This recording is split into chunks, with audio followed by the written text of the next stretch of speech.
Freud ele fez várias descobertas, né, que, que influenciou de uma forma significativa a psicologia. De, na verdade, montou-se uma estrutura para a psicologia, que a psicologia, na verdade, é uma ciência nova, é um conhecimento novo. E a psicanálise ela é tida como uma psicologia profunda, né? Porque ela criou, quer dizer, Freud, né? Ele criou, teorizou sobre vários aspectos da vida humana, nos quais na época não se tinha, boa noite, mas seja bem-vinda, não se tinha compreensão, seja bem-vinda, tá? E, e na verdade não era só não ter a compreensão da coisa, era que também Freud ousou, né, se arriscou a falar sobre temas que a sociedade não aceitava, numa era vitoriana, né, onde a pureza, né, a moral, vamos dizer assim, imperava e, sobretudo, por detrás dessa moral estava o machismo, preconceito, a imposição da masculinidade sobre as mulheres. E Freud levantou várias questões, não só a questão da sexualidade, ele trabalhou as fases, várias fases do desenvolvimento do sujeito, né? Trouxe à baila a questão dos sonhos, levou muito a sério isso, a interpretação dos sonhos, cistes, né? O inconsciente, enfim. Nós vamos hoje trabalhar várias pistas, pelo menos algumas principais que ele trabalhou, para que a gente possa olhar, ter um outro olhar para o Freud, né? Também. Ou uma outra forma de interpretá-lo. Então, eu já quero começar falando de um tema que poucas pessoas falam, que é justamente sobre o orgasmo feminino.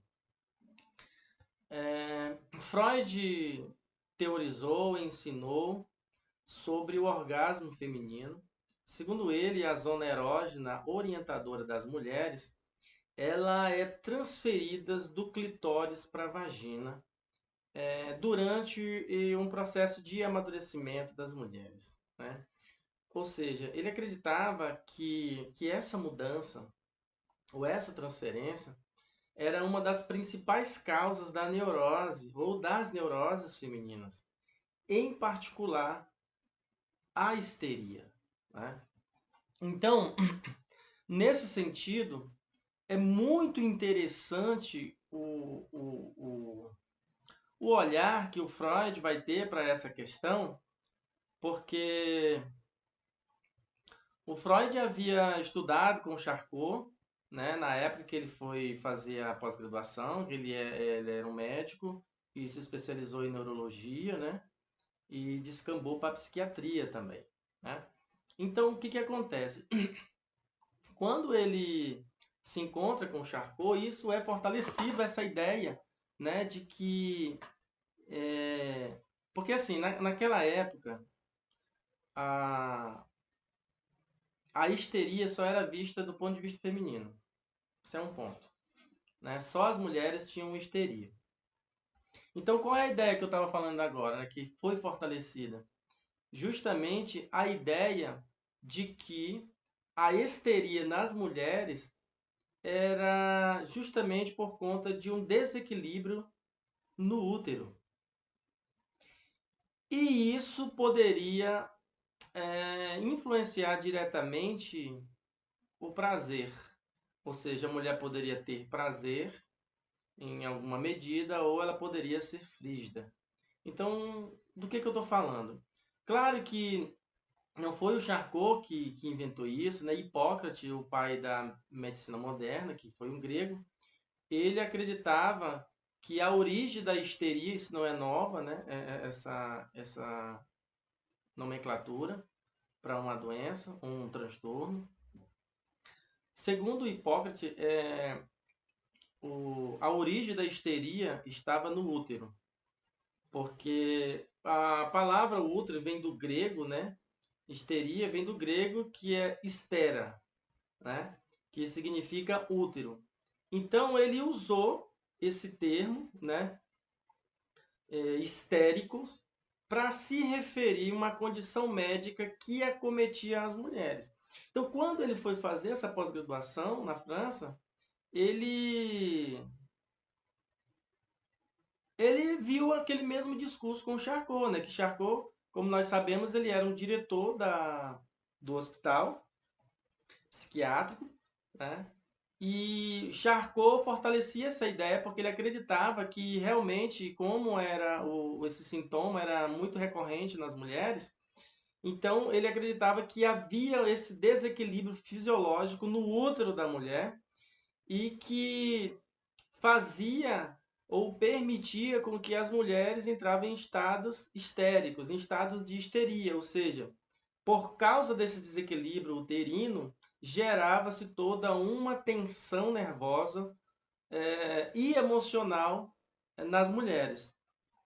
Mas a questão é que quando Freud viu Charcot em ação, ele ficou assim um tanto desconcertado porque ele começou a perceber que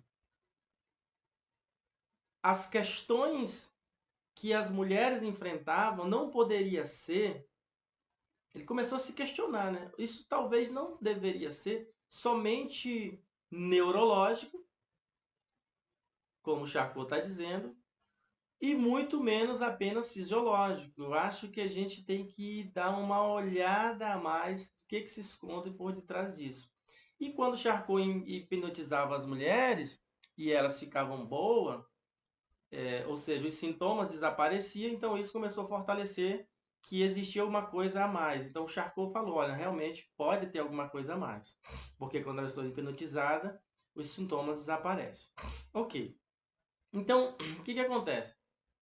Freud desenvolveu lá aquele livro, né, os três, falando sobre os três princípios da sexualidade, né, humana, né, ou mais especificamente os três ensaios, né, sobre a teoria da sexualidade. Ele falou um pouco sobre isso. Inclusive, para quem ainda não leu, todo estudante de psicanálise, quando inicia sua jornada, logo nos primeiros 6 meses, eu recomendo que leia três obras principais do Freud, que é a Interpretação dos Sonhos, a Psicopatologia da Vida Cotidiana e os três ensaios sobre a sexualidade, que são os ensinamentos básicos de toda a sua doutrina psicanalítica. Então vejam só, como o nosso tema é que por que, que nós temos tanto medo das descobertas de Freud, eu iniciei justamente por essa fala do orgasmo feminino.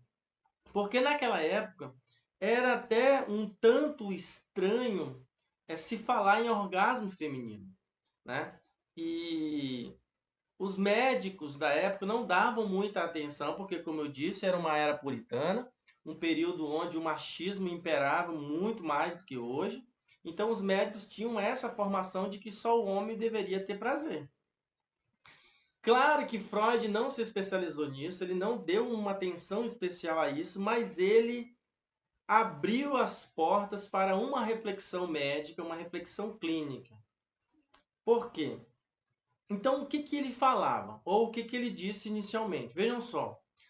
Segundo Freud, e isso foi um absurdo, tá, gente? Isso que nós vamos começar a conversar aqui, pra gente é uma coisa simples, mas naquela época foi um escândalo absoluto. Ele foi visto como imoral, como um profissional indecente.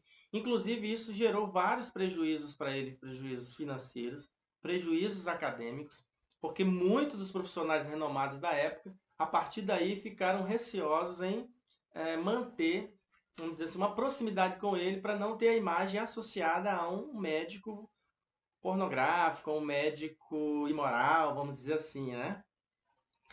E muitos maridos também. Então vejam só, o que, que ele dizia? Porque Freud acreditava naquele momento que as mulheres começavam a vida com um clitóris, como zona erógena orientadora. Ou seja, aí você pode se perguntar, tá, mas o homem também era isso, Freud também falava isso, né? Não, calma, mas porque assim, o homem já nasce com um pênis ali externo, né? Então, isso é um ponto de partida, já é uma área erógena, e tá tudo bem, porque é homem.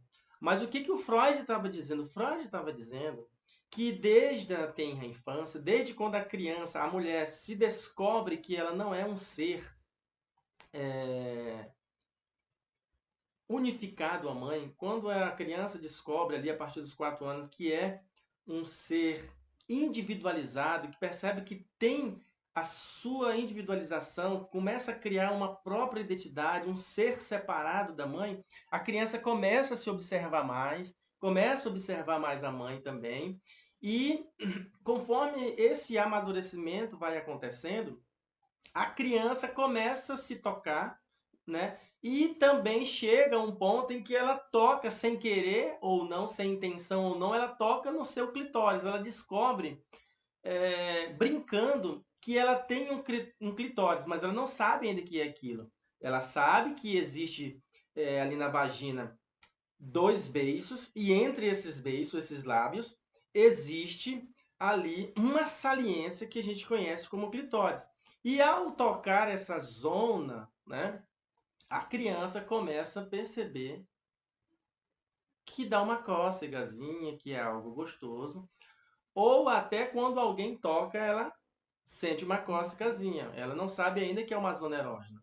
E aí ela entra na pré-adolescência, ela entra na adolescência e descobre isso. Ok, isso é um ponto.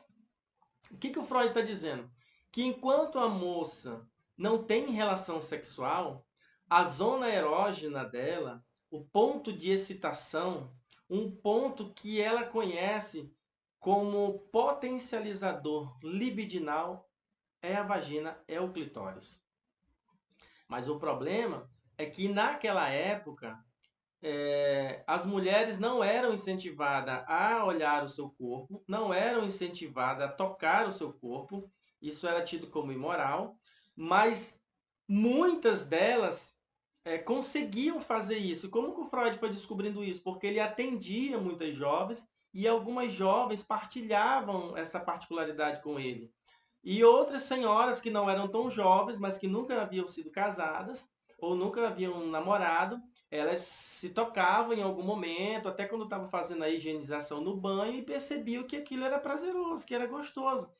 E o Freud começou a perceber que existia realmente isso, que isso era um ponto importante. Então ele percebeu que antes do ato sexual, o prazer ficava associado diretamente ao clitóris. E isso já foi um escândalo absoluto, claro, naquela hora, naquela época. Então esse ponto, tocar nesse ponto, era um ponto que deixava as meninas, as adolescentes, jovens, realmente excitadas. Era uma zona de prazer. Ok. Aí ele vai dizer o quê? Aí Freud começa a receber muitas mulheres casadas, divorciadas, viúvas, né, com sintoma de histeria. E aí Freud vai analisando e ele vai dizer o quê? Ele vai teorizar que quando a mulher se casa ou quando ela começa a ter relação sexual, o clitóris não terá muita importância porque agora o lacre foi rompido. A moça agora não é mais virgem. Quando esse lacre é rompido, então o pênis vai cumprir o seu papel primário, que é a penetração na cavidade, né? Ali nas paredes internas da mulher. E que isso, claro, é um truque da natureza para a procriação ou a continuidade da humanidade. Então, ao invés da mulher pensar que o prazer dela estaria associado ao clitóris, agora vai estar associada à vagina, à parede interna ou assoalho da parede interna, com esse movimento de fricção com delicadeza. Isso foi muito ruim para os homens, inclusive para os médicos, porque naquela época se era muito mais brutal na penetração. E o Freud dizia: olha, muitos homens estão criando frigidez em suas mulheres, muitos homens estão sendo responsáveis por criar sintomas histéricos nas mulheres, e a causa primária, como Hipócrates teorizou lá atrás,